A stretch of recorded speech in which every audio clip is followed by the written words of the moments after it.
우리들이 미처 알지 못했던 영화의 은밀한 매력.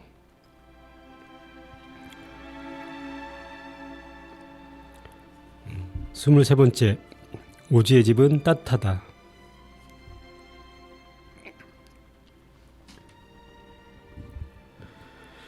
안녕하세요. 진행을 맡고 있는 오아시스입니다. 네, 안녕하세요. 진행을 맡고 있는 김재석 PD입니다. 네, 내일이 추석이잖아요. 네, 저희 녹음 날은 추석 전날 금요일입니다.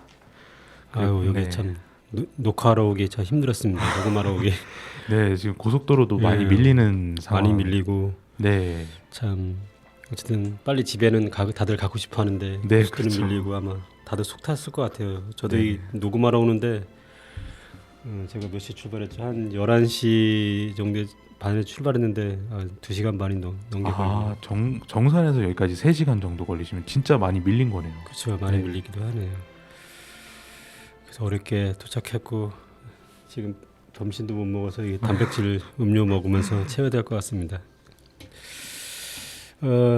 제목 오지의 집은 따뜻하다. 뭐 오지 마법사는 아니고요. 네, 일본의 명감독 오지 야스지레 감독, 그 감독의 이야기를 하면서 그 감독의 영화들이 주제가 가족이거든요. 근데 그 가족을 내서 한번 명절이라 사실은 뭐 명절 때 나가지는 않겠지만 지나고 나서 나가겠는데 그런 가족과 집에 대해서 한번 같이 생각하는 시간을 가질까 해서 주제를 잡았습니다.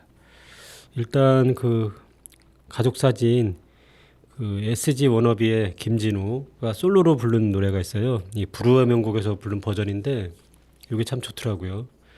원래 원곡 버전은 좀 약간 빠른 템포로 가는데 이건 기타와 같이 편곡이 좀 새롭게 돼서 좋아요. 그래서 사실 김진우 씨의 창법은 내가 이렇게 좋아하는 스타일은 아니었는데 이거는 좀 굉장히 절절하고 노래 가사도 굉장히 좋더라고요. 그래서 이걸 한번 들어보면서 시작하도록 하겠습니다.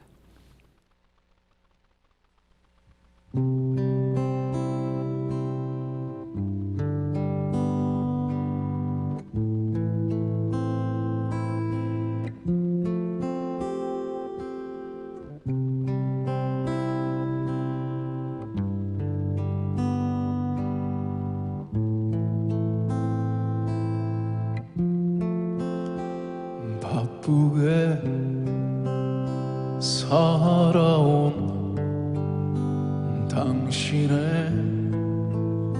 젊음의 의미를 더해줄 아이가 생기고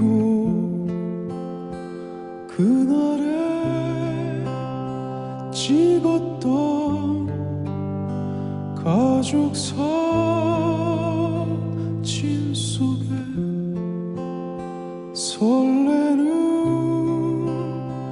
웃음은 빛바래 가지만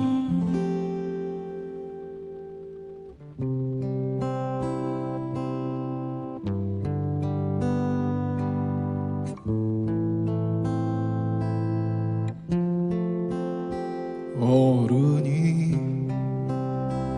되어서 현실에 던져진 나는 철이 없는 아들, 딸이 되어서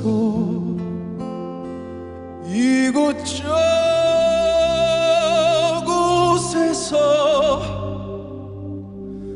깨지고 또 일어서다 외로운 어느 날 꺼내본 사진 속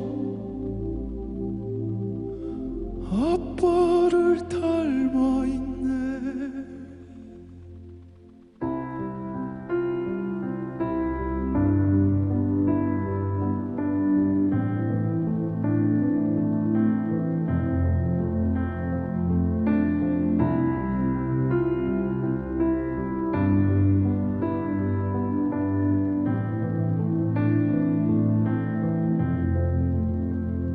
내 젊음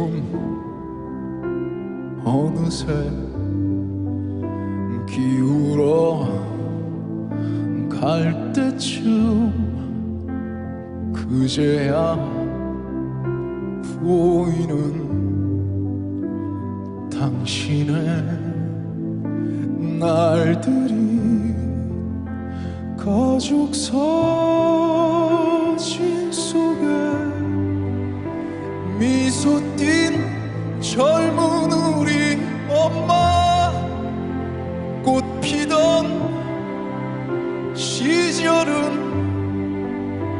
나에게 다시 돌아와서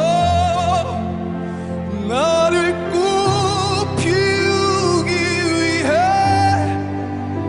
걸음이 되어버렸던 흘린 그 시간들을 내가 깨끗이 모아서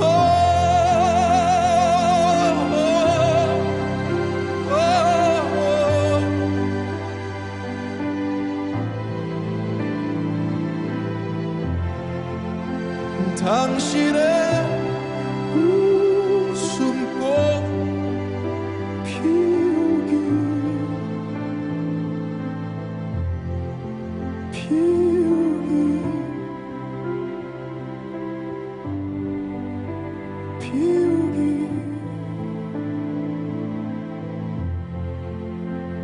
피우기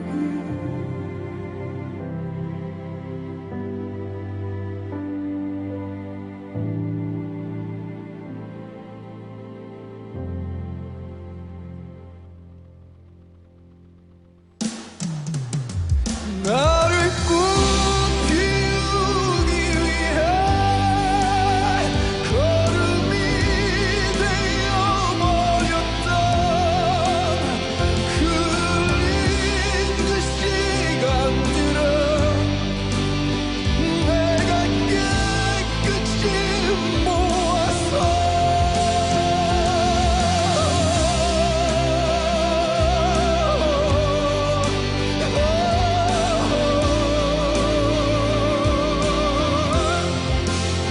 당신의 웃음꽃 피우기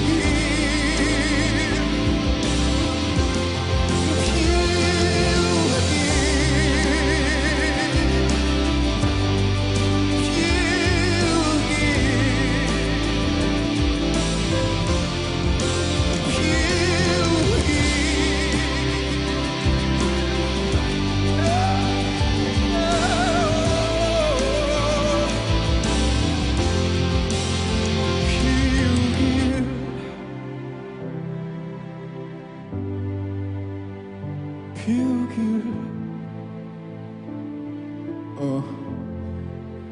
여러분들이 사랑하는 사람들 웃음꽃 피울 수 있는 지금을 사실 수 있는 지혜가 늘 함께 하기를 바라겠습니다. 감사합니다.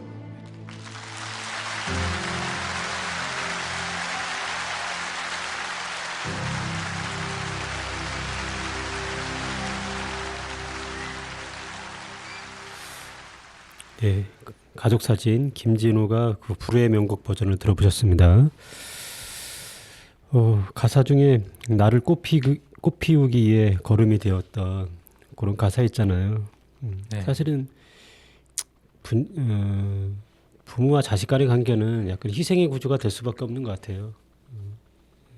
근데 그게 조금은 당연한 듯이 하는 건 좀 바람직하지는 않은 것 같고.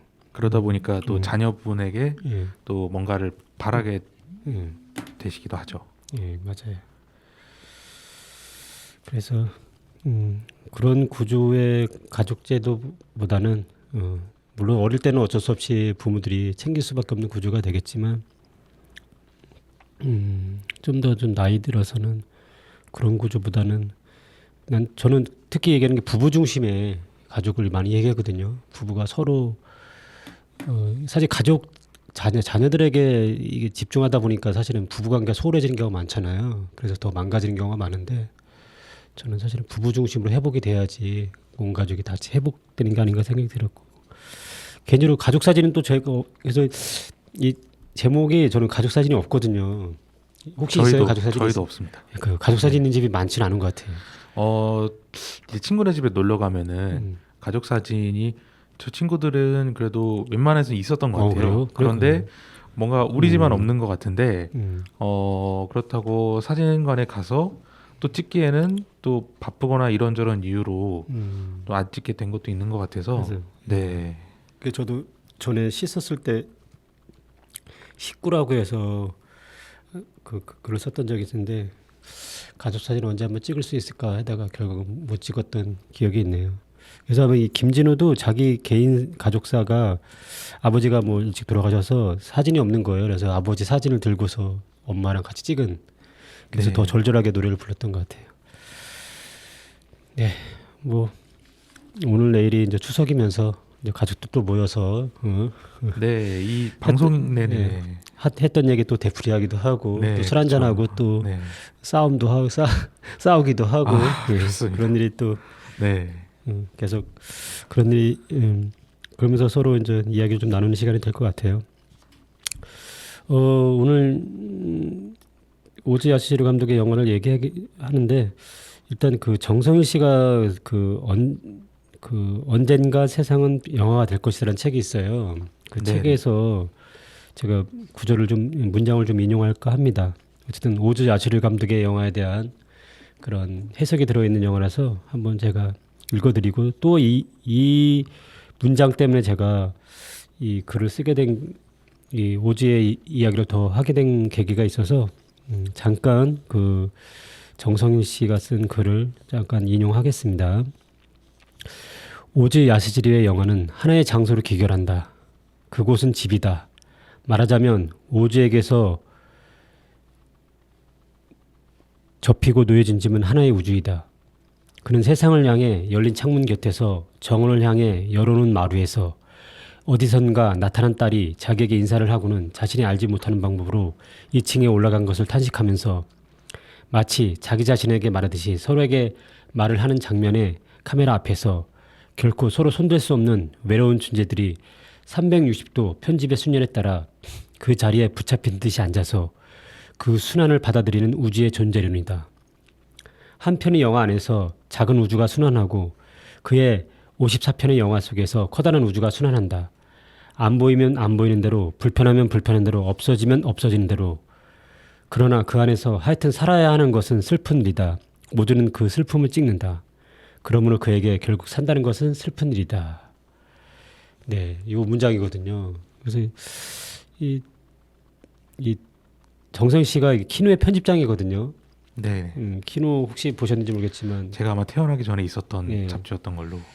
독자들의 독해 능력에 굉장히 자괴감을 들게 하는 악명 높은 잡지거든요. 네네. 굉장히 어렵기도 하고 그분이 또 편집장 출신이면서 이 문어체 말투와 고고하게 자기만의 세계를 구축하고 있는 그런 네네네네. 평론집이 있어요. 네. 이 사람이 라디오에서 나올 때도 보면은 그렇죠.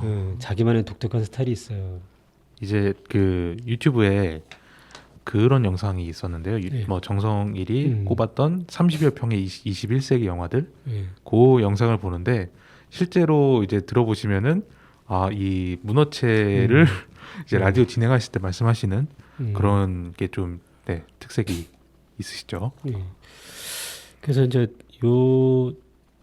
이 정성 씨가 쓴 이 책을 읽으면서 메모지를 갖다 놓고 저기 목록들을 저보고 적었거든요. 그러니까 평론가가 추천하는 영화들을 그래서 뭐 홍콩 무협 영화도 추천하더라고요. 장철 감독도 언급하고 또 뭐 이소룡이 홍콩 영화의 존엄을 무너뜨렸다는 언급도 하기도 하고 그래서 돌아오는 외파리를 보기도 했어요.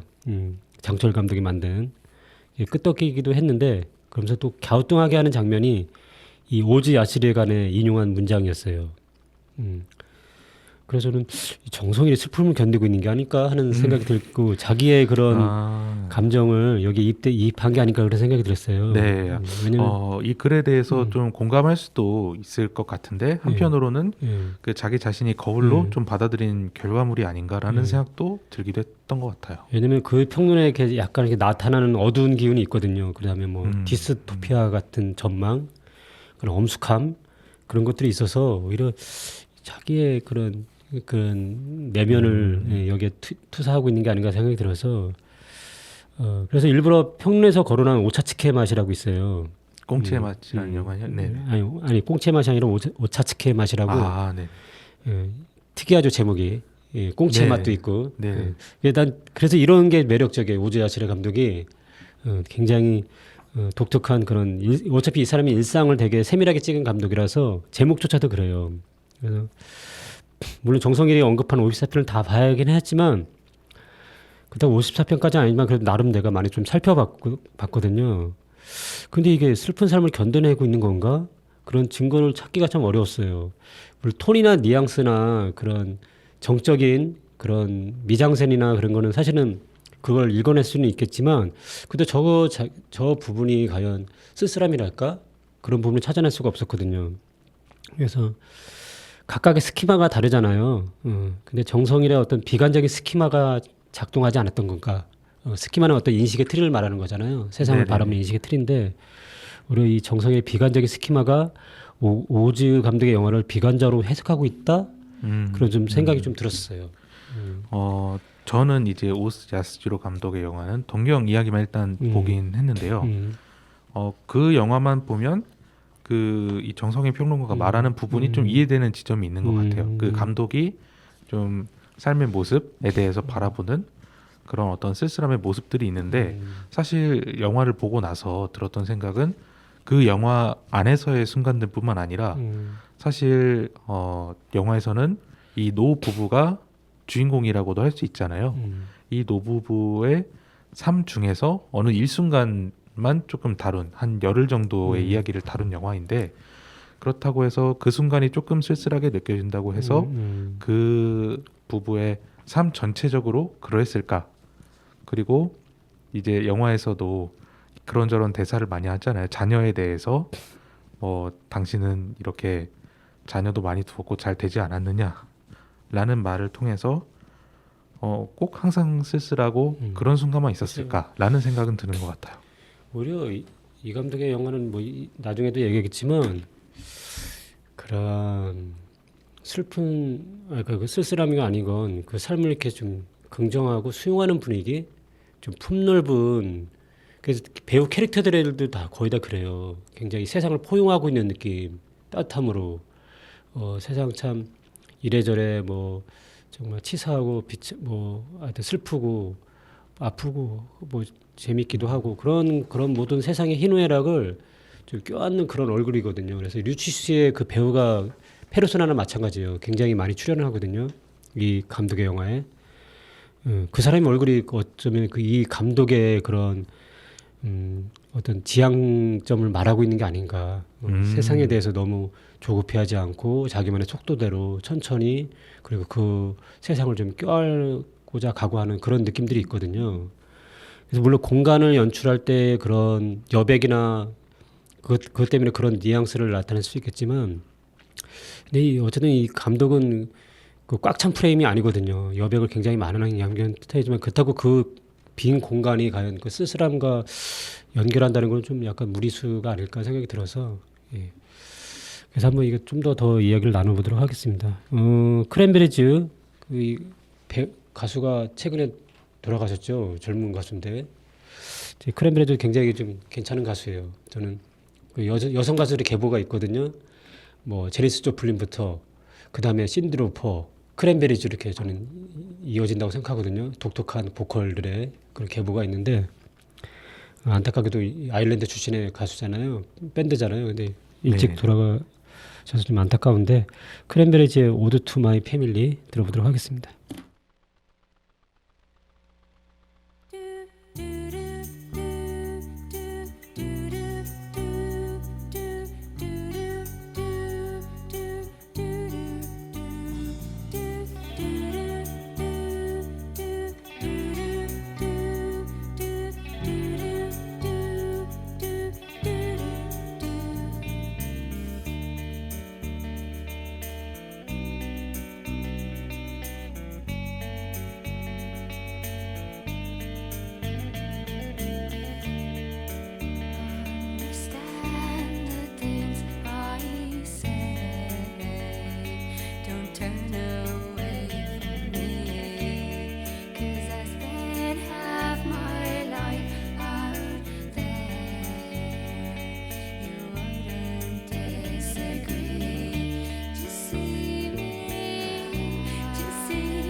크랜베리즈의 오드 투 마이 패밀리 들었었습니다. 뭐 워낙 많이 들었던 음악들일 거예요. 네, 예. 인트로부터 예. 딱 네. 익숙한 노래죠. 예, 음악도 또 인트로도 봤지만 따뜻한 느낌이 네, 들기도 하고 또 개그 프로에서도 자주 사용했잖아요. 네, 그렇죠. 그래서 더 네. 유명해진 영화이기도 합니다. 저는 개인적으로 그 영화 특강을 할 때 오즈 감독을 많이 언급해요. 이 감독의 휴머니즘, 약간 인본주의적인 방식의 촬영 방식이 있었거든요. 인물의 구조도 마찬가지고, 특히 이 사람이 다다미 미장센은 아시겠지만 굉장히 카메라의 다리를 잘라서 좀 낮게 카메라를 잡고서 그 일본의 이제 방 구조 때문에 그런 거죠. 그리고 로우 앵글의 각도로 해서 인물을 찍는 방식이 있어요. 그래서 이 사람은 특히 그래서 실내건 바깥이건 거의 그런 방식으로 찍어줘요. 그래서 약간 완전 로우는 아니고 무릎 아래에서 이렇게 약간 비스듬하게 위로 올려달아 보는 방식. 그래서 카메라의 앵글의 방식을 보면은 그 태도가 있거든요. 그 인물의 처한 방식, 그 처한 환경을 나타낼 수가 있거든요. 그러니까 위에서 아래로 쳐다보면은 인물이 공경에 처한 방식이라고 할 수가 있고, 아래에서 위로 쳐다보면 약간 인물을 좀 존경하거나 추앙하는 방식. 근데 이제 그래서 뭐 히틀러 같은 인물들은 굉장히 밑에서 더 굉장히 인물을 더 부각시킬수록 네. 더 카메라가 낮아지잖아요. 근데 이 감독은 또 많이 낮아지는 건 아니고 약간만 낮은 자리에서 쳐다보는 방식이 있어요. 그 방식도 어쩌면은 그런 인물에 대한 태도가 나타나고 있고, 그리고 특히 등장인물에 앉을 때 전 되게 독특한데 카메라를 등지고 앉아 있는 장면들이 많아요. 아, 네, 그런 네네, 것 같아요. 네. 네, 사실 카메라가 보통 카메라 위주로 영화를 찍기 때문에 카메라를 중심으로 해서 찍는 거잖아요. 보통 영화 방식은. 네, 카메라에 이제 좀 전신이 드러나게끔 카메라를 그쵸. 향해서 이제 그쵸. 카메라 바로 향해서 보통 앉아 있잖아요. 네, 담기는 경우가 많죠. 이 감독의 영화는 그런 게 놀라운 거예요. 등지고 앉아 있는 장면이 자주 나와요. 그래서 카메라가 인물을 끌고 가지 않고 먼저 가서 기다리거나 우직하게 지켜보는 방식이 많아요. 네. 그러니까 인물 중심의 촬영 방식이라는 거죠. 그리고 인물의 옆모습과 뒷모습도 많고요. 또 인물의 그를 카메라의 중앙에 놓는 경우도 많아요. 그래서 마치 관객이 대하듯이 쳐다보는 장면도 많고, 네, 네. 그런 장면들을 통해서도 보면은 이 감독이 정말 어떤 촬영 방식도 그렇고, 그다음에 특히 이제 이 사람의 가장 유명한 게 점프컷이라고 하는데 보통 180도 선을 넘어가면 안 돼요. 네, 그렇죠. 넘어가면 이 인물이 반대로 보여지잖아요. 네, 이 감독은 그거 상관없습니다. 자세히 보시면은 아마 동경 이야기에서 보면은 그 여관에서 자는 장면 있죠. 거기서 보면 할아버지와 할머니의 저기 자세가 바뀌어 있는 장면이 몇 번 나올 거예요. 아, 네, 네, 네. 그죠? 네, 네, 네, 맞습니다. 그러면 이 보는 사람들이 혼란스럽거든요. 그쵸. 서로 반대편으로 자고 있나 이렇게 생각하게 하잖아요. 네, 네, 네, 네. 근데 이 감독은 굳이 그러지 않은 것 같아요. 그래서 이것도 마찬가지로 보통은 그 카메라 위주로 생각하는 게 아니라 일단은 인물 위주로 생각하고 있는 게 아닌가 네네네. 생각하고 있고, 또 특이하게 이 사람은 여백을 뒤에 둬요. 앞에 보통 리딩룸이라고 해서 앞에 여백을 많이 두는 경우가 있는데 바라보는 방향으로 여백을 많이 두잖아요. 네, 네. 근데 이 감독 특이하게 뒤에 여백을 두는 경우가 많습니다. 아, 음. 그 어떤 인물의 뒤나 이런 부분 그쵸. 말씀하시는. 네, 네, 네. 뒷부분에 여백을 두기도 하고, 그 뒷모습 장면도 많고, 서로 마주 앉아서 이렇게 아마 동영에도 그게 나올 거예요. 할아버지 할머니가 앉아 있는 모습이 그 뒷모습에. 아, 맞습니다. 네. 그래서 제가 좀 동경 이야기 보고 느꼈던 점은 일단 인물이 카메라를 그냥 보고 1인칭 시점으로 이야기하는 그런 장면들이 많기도 그쵸, 하고요. 그쵸. 그러다 보니까 다른 영화를 보면서 들었던 생각들과는 좀 다르게 이 매 장면에서 이 정면을 보고 이야기하는 이 인물들, 그러니까 이 장면에서 주인공은 이 사람이다. 매 장면의 그 인물이 주인공인 그런 느낌이 드는 그런 자세였던 것 같아요. 그래서 저는 정성일의 글대로 어떤 축축한 기운을 찾아내는 게 쉽지 않아요. 이제 그래서 오히려 그 영화를 보면 나는 되게 따뜻한 기운을 느끼고요. 또 이 감독의 등장하는 그런 뭐랄까 습관이랄까 그런 장면들이 있어요. 그러니까 꼭 술 먹는 장면 꼭 나옵니다. 그래서 홍상수가 아마 그걸 좀 오마주한 게 아닌가 싶은데 술 마는 장면은 그 바에서 이렇게 혼자서 이렇게 정중 한 잔씩 이렇게 마시면서 하는 장면도 있고 그래서 저는 영화를 보면은 감독뿐만 아니라 제작진의 에너지를 담고 있다고 생각하거든요. 근데 오조 감독의 영화는 따뜻한 봄날 어떤 봄볕이 되는 호박꼬지와 같은 느낌. 그래서 제가 아까도 말했지만 감독의 페르스티나 유치수가 보면 잔잔한 미소의 얼굴이거든요. 네, 그렇죠. 슬픔의 얼굴보다는 오히려 세상을 포용하는 넓은 오지랖이 보이거든요. 네, 네, 맞습니다. 그 배우의 얼굴만 보더라도 이 감독은 이거 슬픔의 얼굴일까 그런 생각은 참 어렵거든요. 해석하는 방향에 따라서 다 달라질 것 같아요. 어떻게 보면은 정말 따뜻한 온화한 느낌이기도 하고 어떨 때는 또 조금 그 우수에 젖은 느낌이기도 하고, 네, 이건 보는 사람마다 좀 달라지는 그러니까 그래서 나는 그 스키마가 달라서 네, 우리 그렇게 해석하고 있는 게 아닌가 생각이 드는 네, 거죠. 이게 감독의 감독의 좀 특징으로서는 되게 좀 독특한 부분이라고 느껴지는 것 같기도 합니다. 근데 나는 한 편만 뭐 그렇게 나왔다면 모르겠지만 여러 편의 영화들이 보면은 네, 네, 그 영화도 엄청나지 않아요. 그냥 딸을 보내야 되는데 시집 보내야 되는데 그런 거에 대한 과정을 담은 과정들. 그리고 뭐 크게 큰 이야기들이 많지 않아요. 되게 사소한 가족 간에 뭐 TV를 안 사니까 막 그 자녀들이 막 항의하는 장면, 네. 사소하게 그런 장면들이 계속 반복되는데, 그 오히려 가족 간의 그 미세한 그 일상들을 되게 세밀하게 관찰하면서 그런 부분들을 좀 우리에게 좀 가족의 의미를 새롭게 전달하기도 하거든요. 그래서 로빈 윌리엄스 얼굴은 사실 편안한 미소가 캐릭터잖아요. 네. 근데 전 정성의 얼굴처럼 슬픔을 견디고 있는 얼굴처럼 보여요. 로빈 윌리엄스 얼굴은 마침내는 또 마지막에는 네. 일찍 돌아가셨잖아요. 네, 네. 그리고 그것 때문에 그런 게 아니라 그냥 그 사람의 얼굴을 보면 정말 웃고는 있지만 슬픔을 견디고 있고 버티고 있다는 느낌이 들긴 하거든요. 근데 우리가 유치수 얼굴에서 그게 과연 네. 느껴질까? 그거는 좀 그런 시선으로 바라보시면 리치수의 얼굴은 네. 그 어떤 슬픔을 담고 있는 느낌과는 좀 거리가 있는 것 같아요. 조금 더 포용하는 그런 네. 인자하신 어떤 그런 인생을 살 만큼 살고 네. 세상을 포용하는 그런 느낌이 들거든요. 네, 네. 예. 그래서 이거를 좀 뭐 각자의 그 받아들이는 저기는 다르겠지만 그런 생각이 좀 들었습니다. 자, 노래 한 곡 듣겠습니다. 이 마이 스토리 맥시밀리안 해커라고 노래가 참 잔잔하게 자기 인생 이야기를 좀 들려주는 것 같아서 한번 들어보도록 하겠습니다.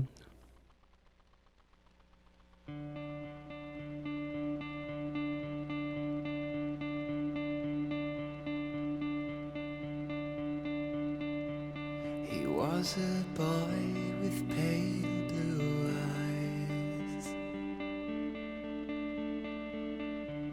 who came someday to realize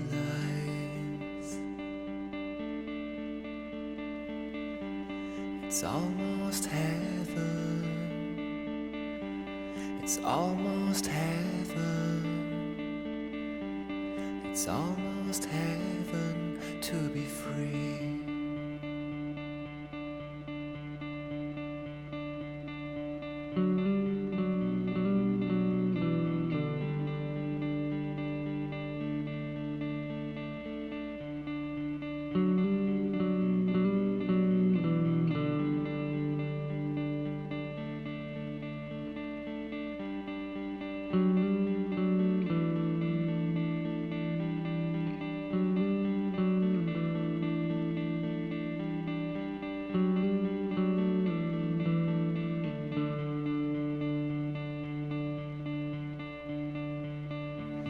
He threw away his youth, and now it's gone.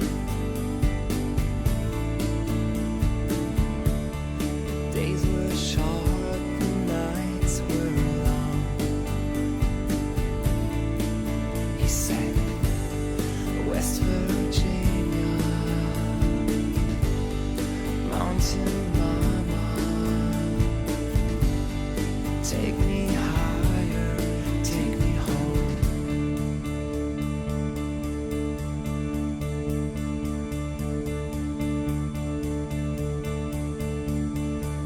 He met some women, he met some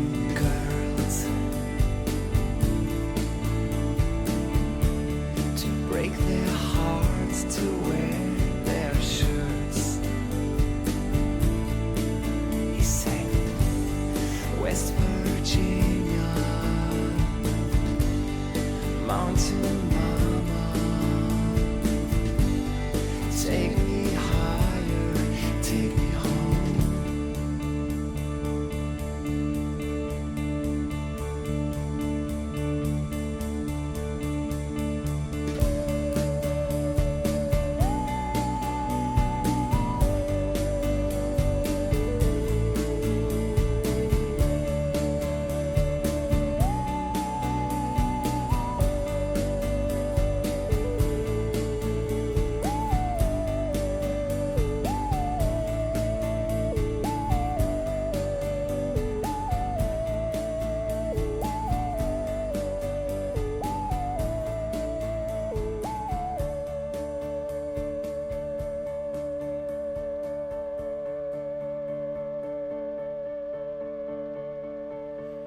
He was a boy with pale blue eyes, who came someday to realize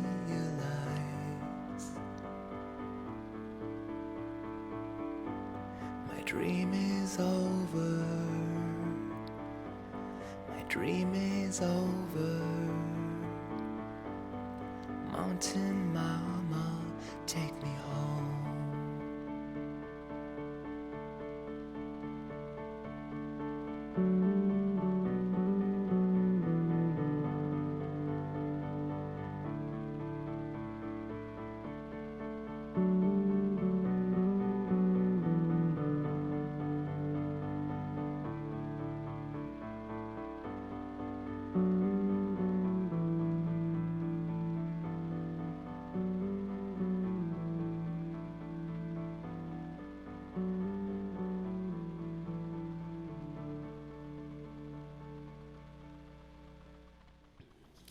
네, 마이스토리 맥시밀리안 해커의 노래를 들으셨습니다.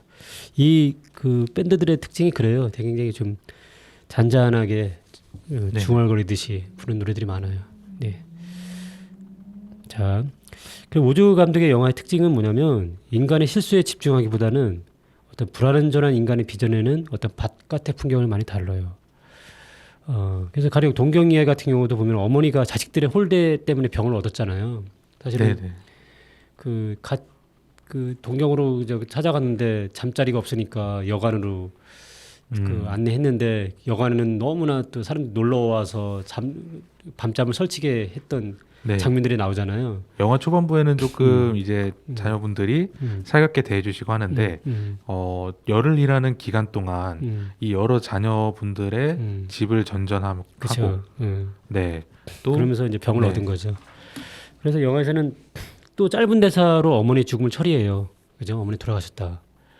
이 감독의 영화의 특징이 그래요. 굉장히 그 죽었다는 그 과정은 굉장히 영화적인 소재가 되잖아요. 그래서 제가 뭐 초반에도 이런 얘기를 많이 했지만 대단한 영화들은 엄청난 극적인 소재가 아니거든요.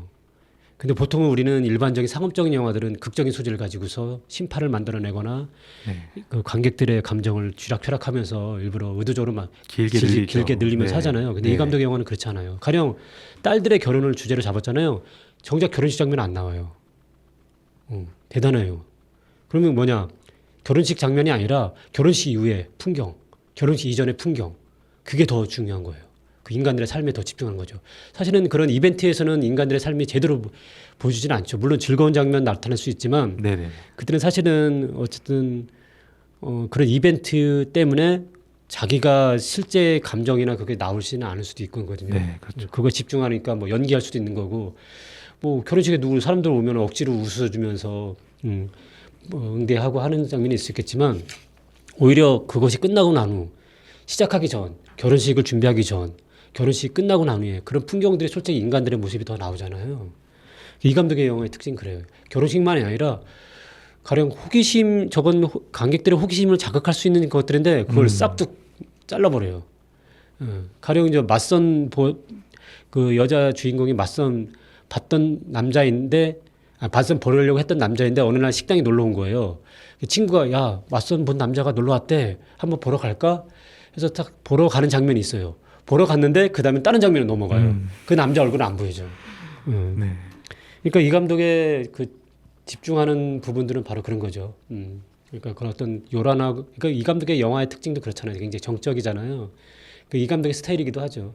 어떤 크고 요란한 얘기들이 아니라 진짜로 그 이전에 그 이후에 그 뭐 큰 뭐 사건이나 그거 이전과 이후의 삶을 더 다루는 점이 있어서 저는 그래서 이 사람이 어쩌면 그 인본주의라는 거는 바로 그런 부분이라는 거죠.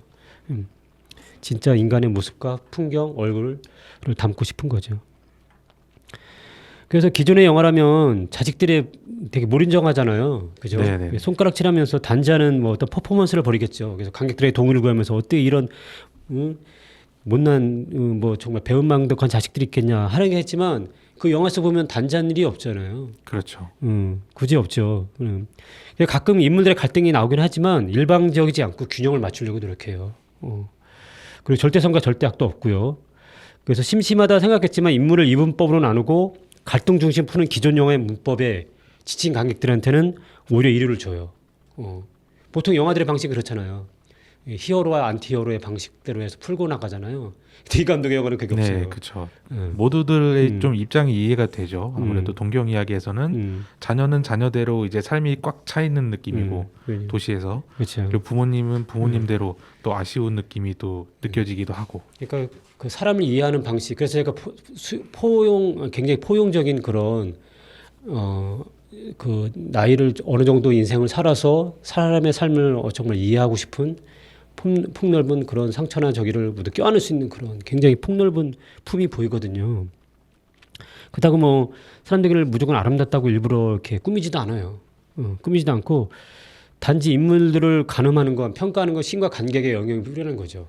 이 감독의 카메라는 굳이 그걸 가지고서 일부러 평가하지 않아요. 카메라가. 그래서 간주하는 카메라는 거죠. 보통 카메라의 그 위치에 따라서 네네네. 카메라가 인물들을 정말로 추악하게 만들 수도 있고 아름답게 만들 수도 있잖아요. 근데 이 감독의 카메라는 그렇지 않아요. 절대로 그걸 거리를 유지를 잘합니다. 그 단지 그거를 평가하는 건 관객들인 거죠. 그리고 관조하는 카메라라고 해도 사실 그게 다 뭐 의미나 가치를 지니기가 쉽지 않잖아요.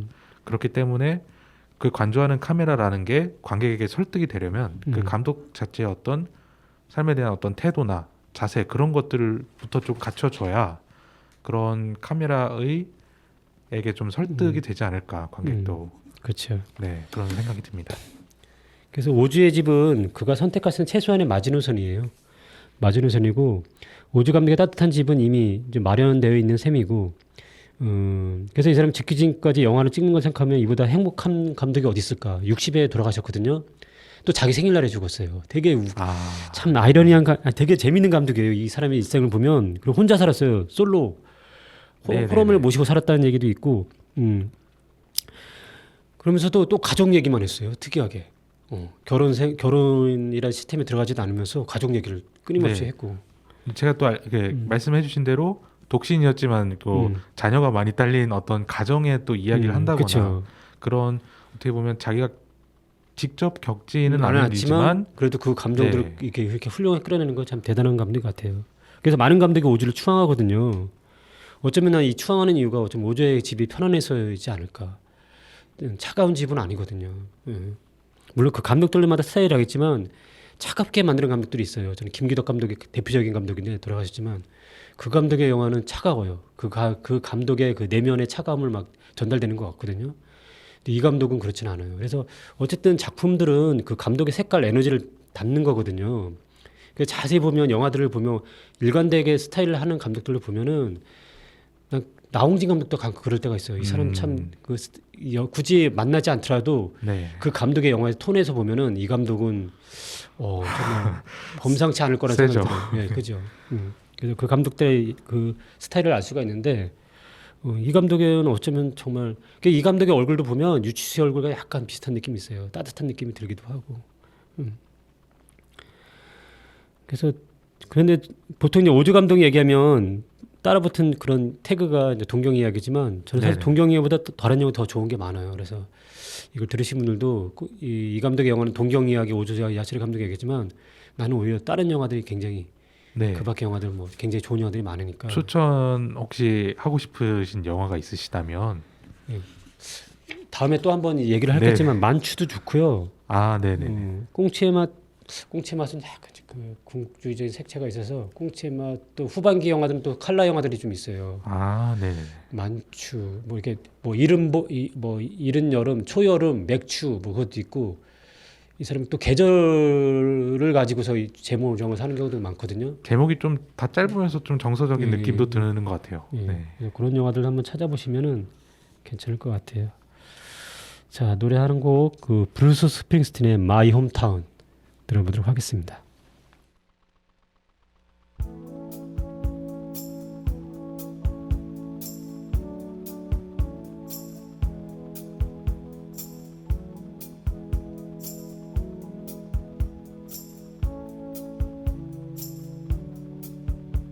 I was 8 years old and running with a dime in my hand to the bus stop to pick up a paper from my old man.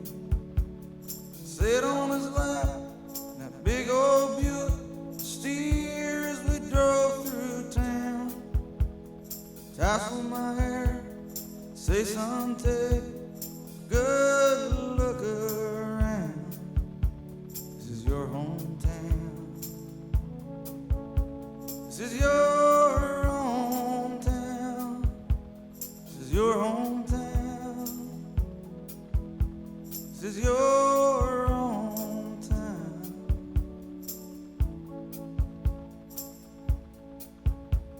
In '65, tension was running high at my school. There was a lot of fights between the black and white. There was nothing you could do. Two cars at a light on a Saturday night. In the backseat there was a gun. Words are passed, a shotgun blast. Troubled times had come in my hometown. In my hometown. In my hometown. In my hometown.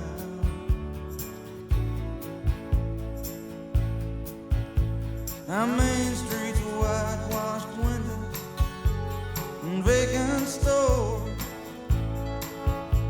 Seems like there ain't nobody wants to come down here no more. They're closing down textile mill across the railroad tracks. Foreman says these jobs are going, boys, and they ain't coming back to your hometown, to your hometown, to your hometown, to your hometown.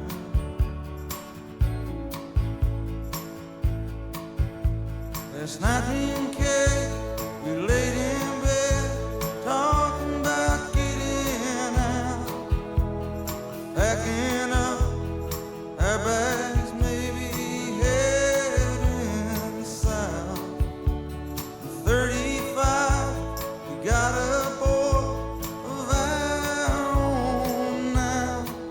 Last night I sat him up behind the wheel, said, son, take a good look around.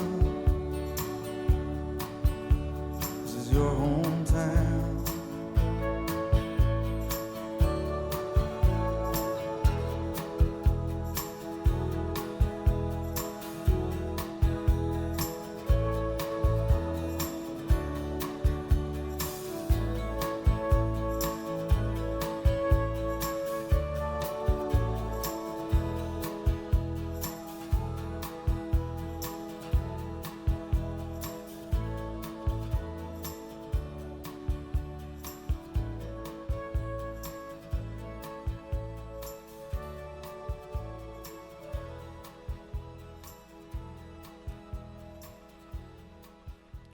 네, 브루스 스프링스틴의 마이 홈타운을 들으셨습니다.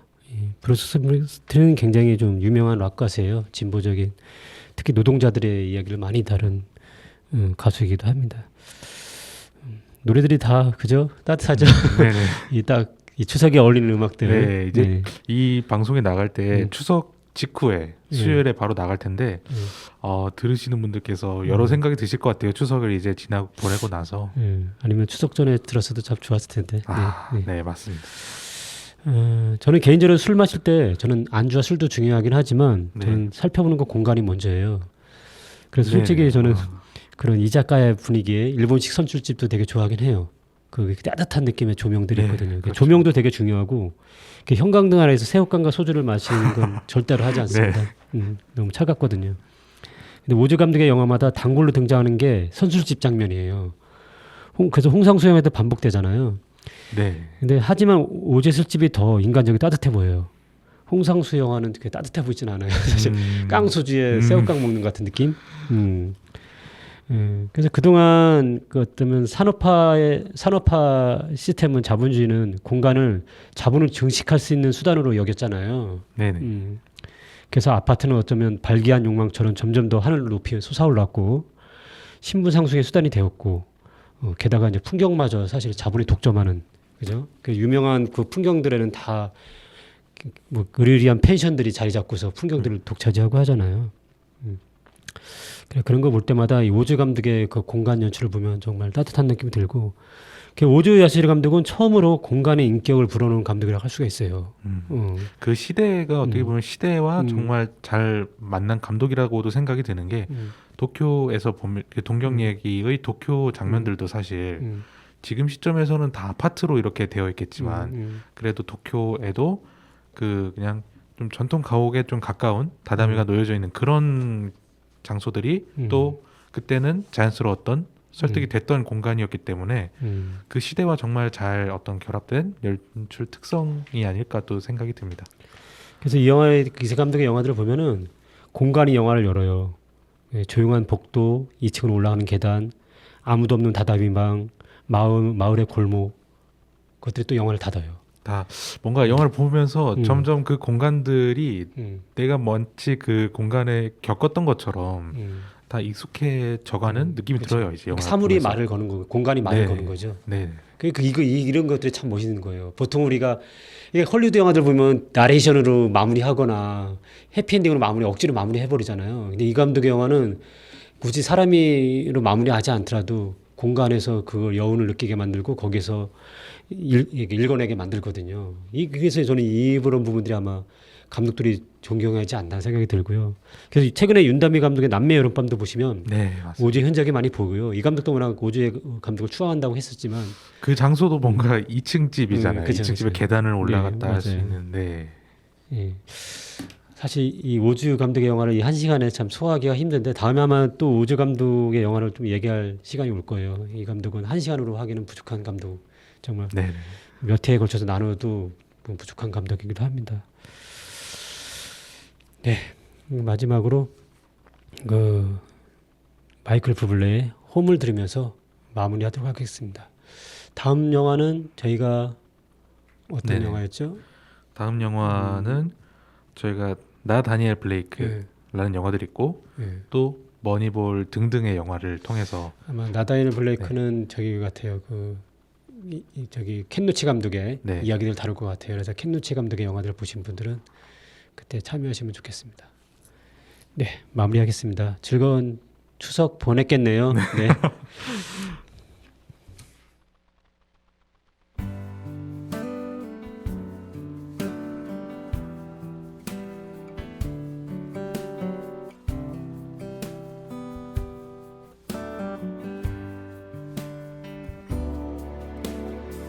Another summer day has come and gone away from Paris or Rome, but I wanna go home.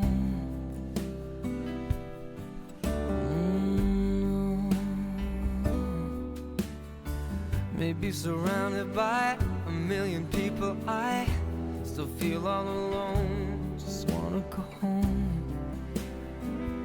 Oh, I miss you, you know. And I've been keeping all the letters that I wrote to you. each one a line or two. I'm fine, baby, how are you? Well, I would send them, but I know that it's just not enough. My words were cold and flat, and you deserve more than that. Another aeroplane, another sunny place. I'm lucky, I